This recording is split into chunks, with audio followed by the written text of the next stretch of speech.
अस्सलाम वालेकुम, this is Aqsa Mahmood and welcome to my channel. अच्छा, मैंने स्ट्रिप टेस्ट किया। अगर आपने मेरी लास्ट वीडियोस देखी हैं तो उसमें मैंने बताया था कि अभी मैंने अपने हस्बैंड से डिस्कस नहीं किया, उन्हें नहीं बताया। तो स्ट्रिप टेस्ट करने के ज़ाहिर है हस्बैंड से एक तो एक्साइटमेंट होती है, बताने की खुशी होती है, तो रहा नहीं जाता। आई डोंट थिंक सो कि कोई बीवी एक दिन से ज़्यादा भी 24 घंटे से ज़्यादा भी अपने हस्बैंड से ये किसी भी तरह छुपा के रखे कि शी इज़ एक्सपेक्टिंग।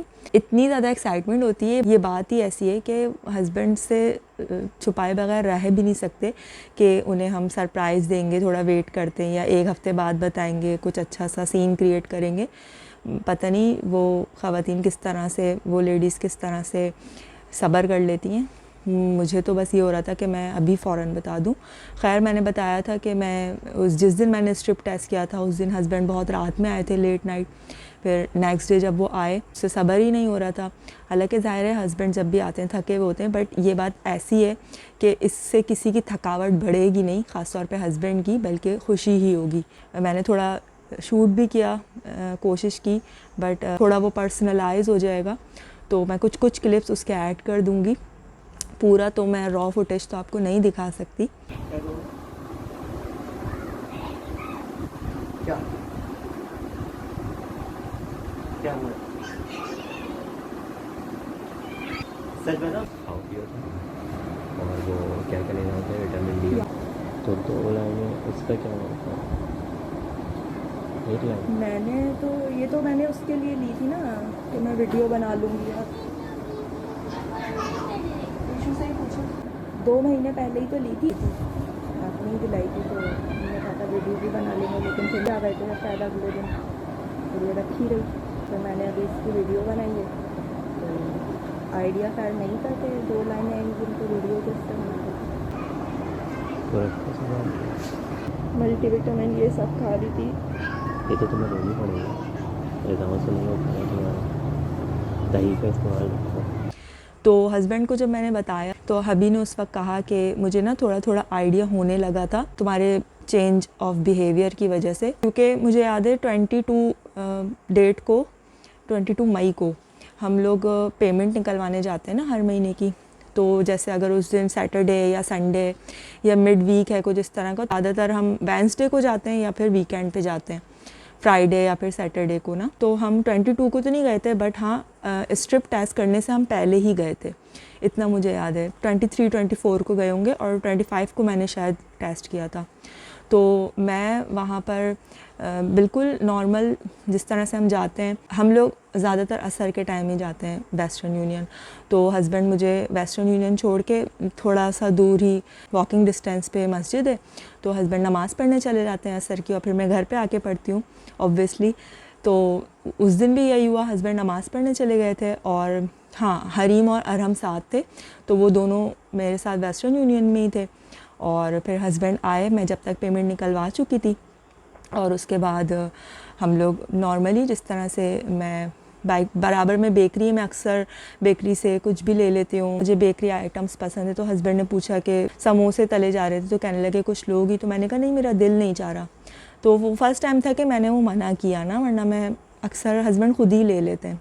तो मैंने कहा नहीं, मेरा दिल नहीं चाह रहा, बहुत अजीब सा मुझे लग रहा है, एकदम ठंडा गर्म हुआ, एसी बहुत ज़्यादा, वहाँ पे टेम्परेचर बहुत कूल था अंदर। तो मैं जब बाहर आई तो मैंने कहा मुझे अजीब से बहुत ज़्यादा ना पसीने आ रहे हैं, मुझे ऐसा फील हुआ बहुत ज़्यादा ही कुछ चेंज हुआ कि मैं एकदम ठंडे से गर्म में आई। इतना हालांकि गर्म मौसम था भी नहीं, लेकिन मैं हस्बैंड को बाइक पे बार बार यही कह रही कि स्टार्ट कर दी, तो उन्होंने बार बार मैं यही कह रही कि मुझे ना बहुत पसीने आ रहे हैं और बहुत ज़्यादा अजीब सा लग रहा है, घबराहट सी हो रही है एकदम ठंडे से गर्म आने में। तो हम यही डिस्कस कर रहे थे कि हस्बैंड भी यही कह रहे थे तुम ठंडे से एकदम गर्म में आई हो ना, इसलिए तुम्हें ऐसा लग रहा है। हमारा ध्यान ही दूसरी तरफ नहीं था। फिर ऐसा हुआ कि हमने कुछ शॉपिंग की, कुछ हमें ग्रॉसरी वगैरह लेनी थी, तो वो रास्ते में ही पड़ती है यूटिलिटी स्टोर वगैरह, तो हमने वो सब किया। तो और असर मगरिब का टाइम जो दरमियान का होता है, उसमें आपको पता है कि कितना ज़्यादा रश होता है, ऑफिस टाइम वो छुट्टी का टाइम होता है, तो बहुत ज़्यादा ट्रैफिक था, शोर शराबा, और उससे मेरी तबीयत ना, मुझे फ़ील हो रहा था कि बहुत ज़्यादा ना सफोकेटेड सा मुझे लग रहा था ना, कि पसीने क्यों इतने आ रहे हैं। और मैं यही, मेरा ध्यान जाता रहा कि ठंडे से गर्म हुआ है। अचानक से क्या हुआ, अभी हमारा डिस्टेंस आधे से ज़्यादा कवर हो चुका था, घर आने में 10 मिनट बाकी थे।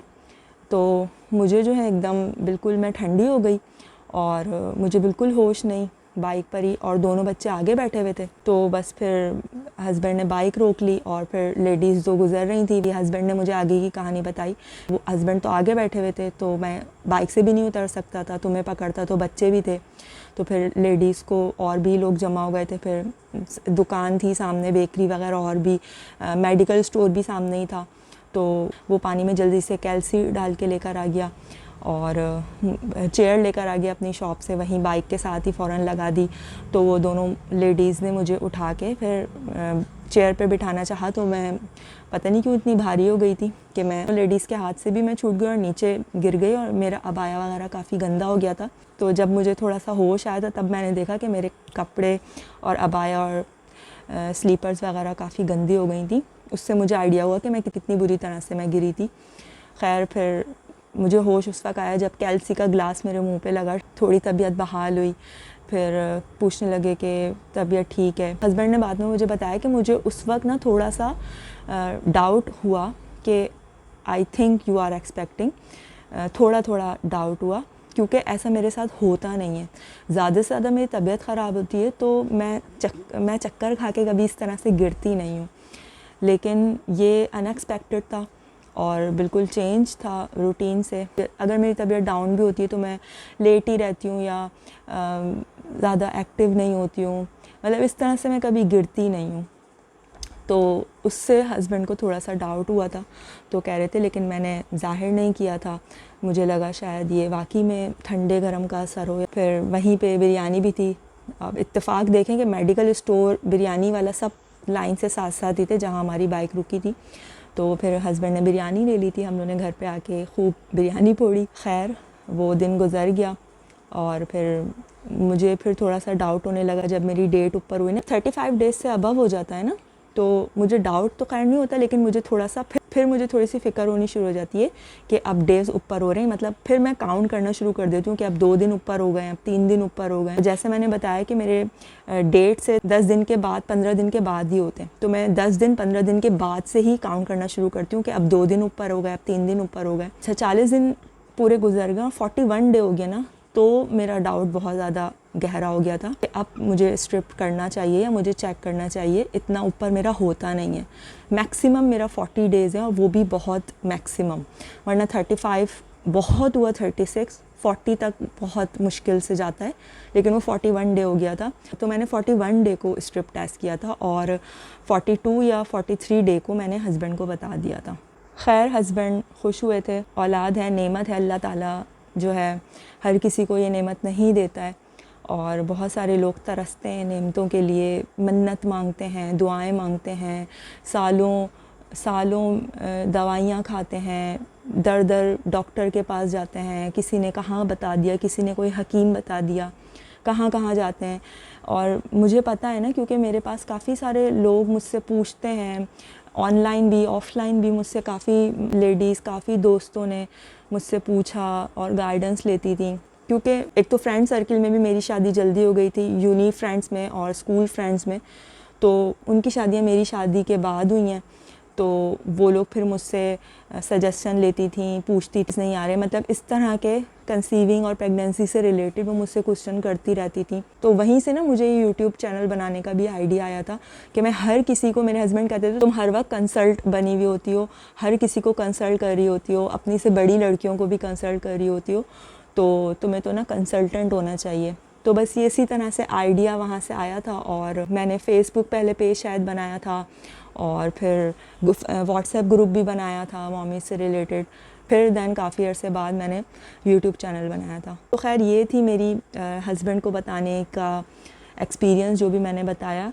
और जैसे कि मैंने लास्ट वीडियो में बताया कि मैं ये सब अपने लिए रिकॉर्ड करूँ, अपने लिए मैं ये डायरी लिख रही हूँ। ये वीडियोस जब मैं बाद में देखूँगी मुझे याद होगा, मुझे रिकॉल होगा कि मैंने इस तरह से इस चीज़ को एक्सपीरियंस किया, हबी को इस तरह से बताया। तो ये सब मेरे लिए एक मोमेंट्स की सूरत में, और मेरा ये ख़्याल है कि अपनी ज़िंदगी के हर मोमेंट को ना मेमोरी बनाना चाहिए। एनीवेज़ अभी बहुत लंबी जर्नी बाकी है, तो वो भी इंशाल्लाह मैं शेयर करती रहूँगी। अगर आप इस जर्नी में शरीक होना चाहते हैं तो आपको पता है कि क्या करना है। सो नेक्स्ट वीडियो में फिर मुलाकात होती है। Till that time take care, अल्लाह हाफ़िज़।